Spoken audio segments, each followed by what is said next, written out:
एक दिन ठेले पर भार अधिक होने के कारण रामू उसे ठीक से संभाल नहीं पाया और तेज गति से आती ट्रक से भिड़ गया।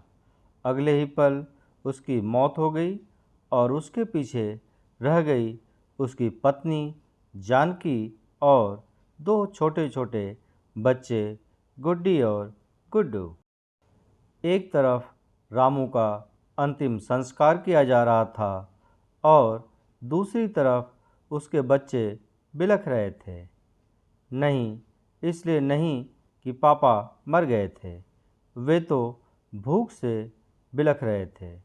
उन्होंने कई दिनों से पेट भर खाना नहीं खाया था और आज तो मुंह में एक निवाला भी नहीं गया था, सो भूख से रोए जा रहे थे। माँ माँ, कुछ खाने को दो ना। माँ, बड़ी भूख लगी है माँ, कुछ दो ना।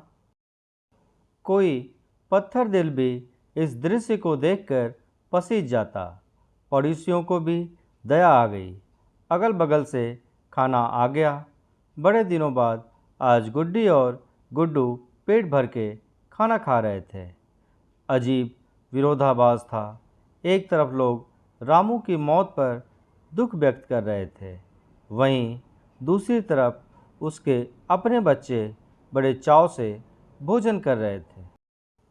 जानकी ने अगले कुछ दिन इसी तरह से उधार लेकर और इधर उधर से मांगकर अपना और बच्चों का पेट पाला। लेकिन ये कब तक चलता? लोगों ने मदद करना बंद कर दिया। जानकी पागलों की तरह काम खोजने लगी, लेकिन तमाम कोशिशों के बावजूद भी किसी ने उसे काम नहीं दिया। जब थक हार कर घर लौटी तो बच्चे उम्मीद से उसकी तरफ देखने लगे। गुड्डू तुतलाती आवाज़ में बोला, क्या लाई हो माँ? जल्दी से खिला दो, बली भूख लगी है।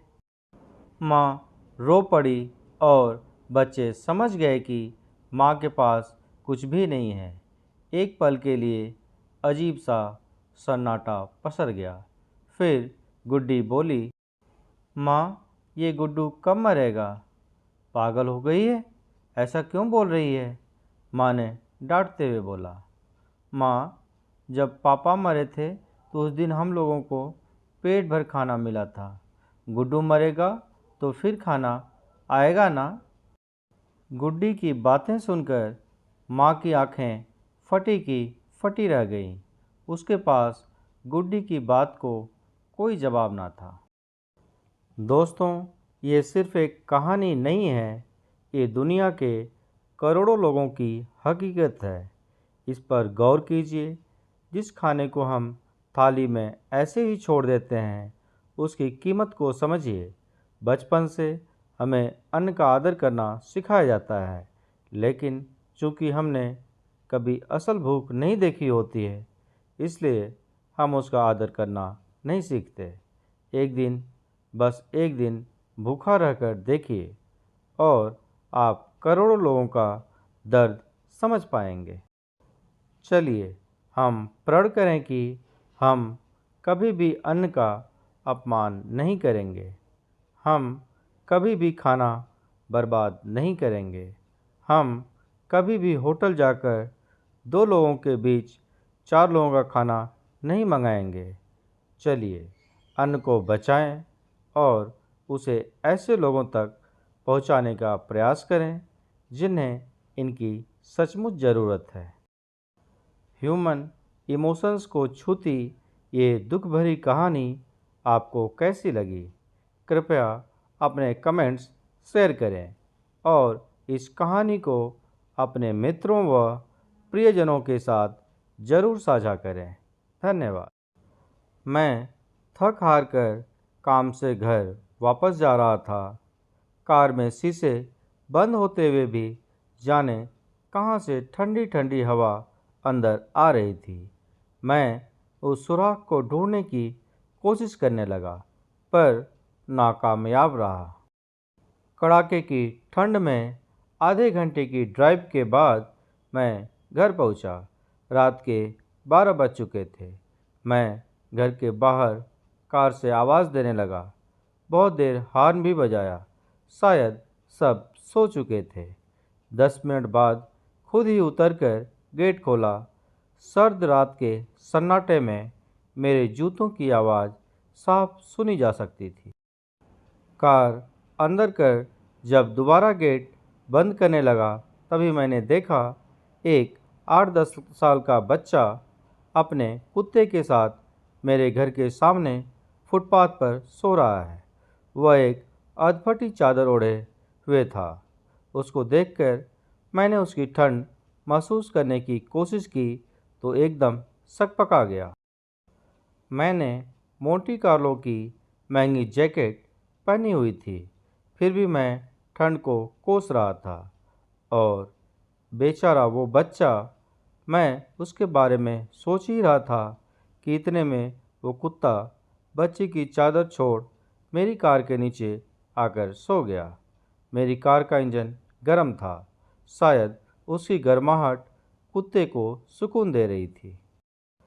फिर मैंने कुत्ते को भगाने की बजाय उसे वहीं सोने दिया और बिना अधिक आहट किए पीछे का ताला खोलकर घर में घुस गया। सब के सब सो रहे थे। मैं चुपचाप अपने कमरे में चला गया। जैसे ही मैंने सोने के लिए रजाई उठाई, उस लड़के का ख्याल मन में आया। सोचा, मैं कितना स्वार्थी हूँ।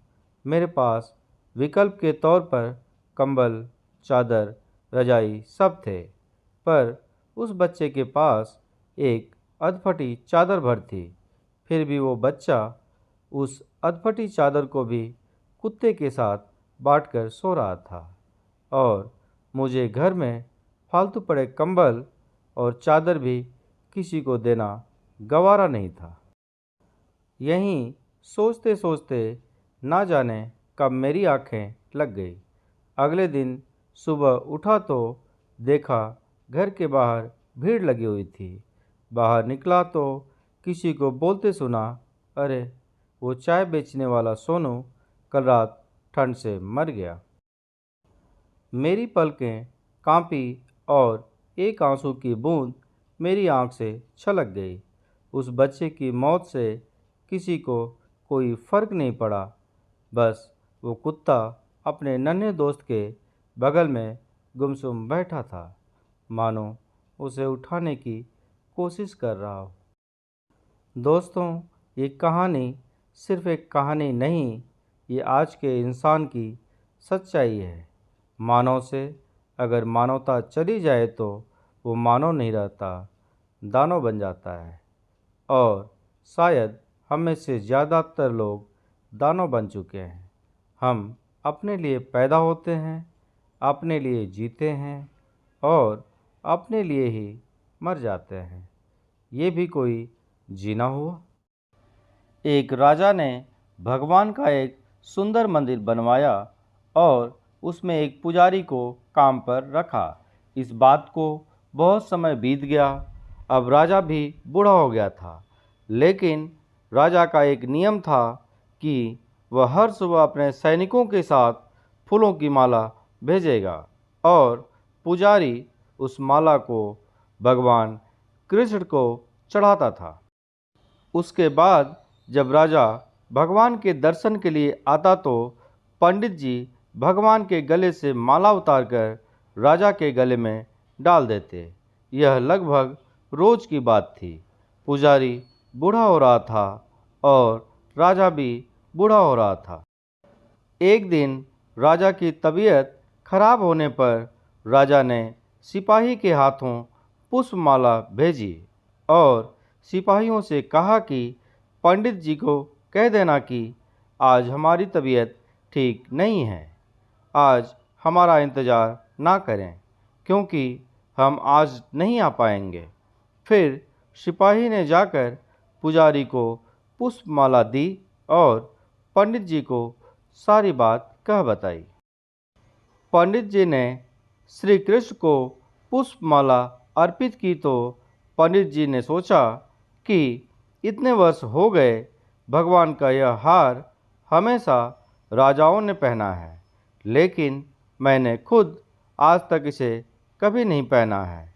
तो आज इतने वर्षों के बाद मुझे भगवान के इस हार को धारण करने का अवसर मिला है।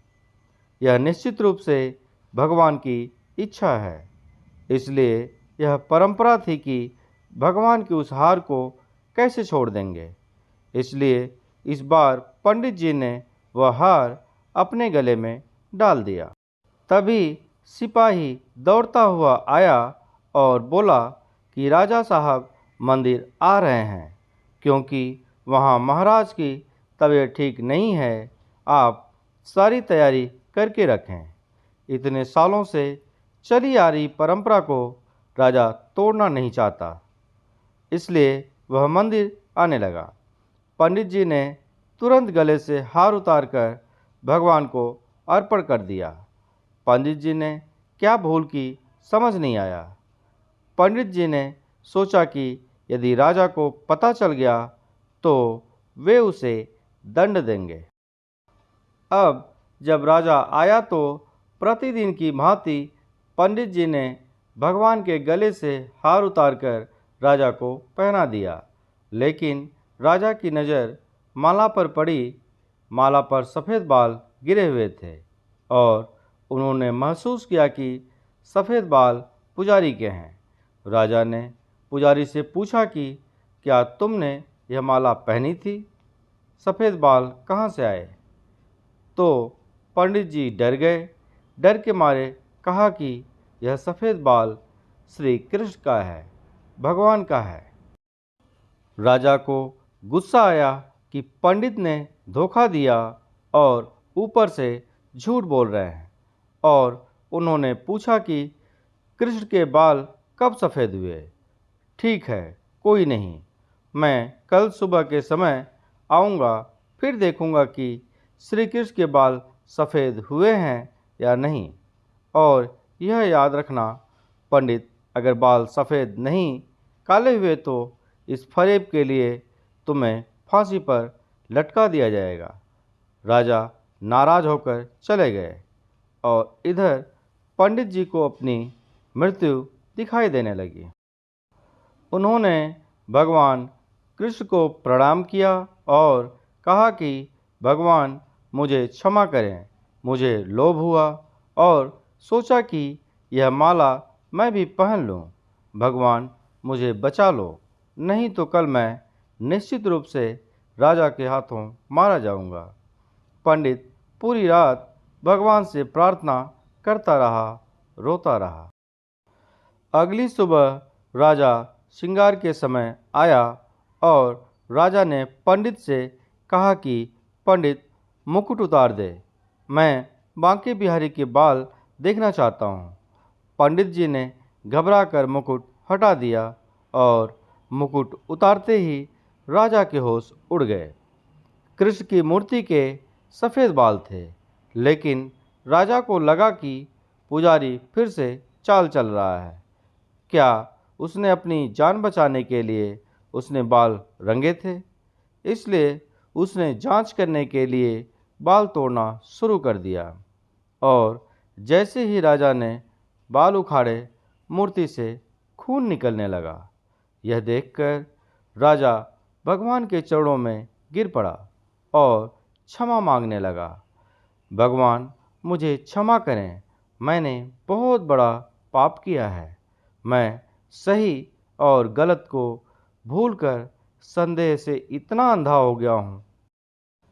तभी मूर्ति से आवाज़ आई, राजा, आप मुझे केवल मूर्ति ही समझते हैं, इसलिए आज तक मैं केवल आपके लिए मूर्ति हूँ। लेकिन इस पुजारी को मुझ में भगवान दिखा तो मुझे उसकी जान बचाने के लिए अपने बाल सफ़ेद करने पड़े। उसके बाद राजा को अपनी गलती का पछतावा हुआ, लेकिन अब कुछ नहीं किया जा सकता। इसलिए कहा जाता है कि पत्थर में भी खुदा होता है। यदि आप ऐसा नहीं मानते हैं तो भले ही भगवान आपके सामने प्रकट हो जाए, आप उनसे उनकी सच्चाई के बारे में पूछेंगे। यदि आप वास्तव में ईश्वर को देखना चाहते हैं तो आपको केवल महसूस करना है। परमेश्वर पर बिना शर्त विश्वास रखें और बिना किसी रुकावट के अपना काम करते रहें। सर्वशक्तिमान आपको निश्चित रूप से अपना फल देंगे।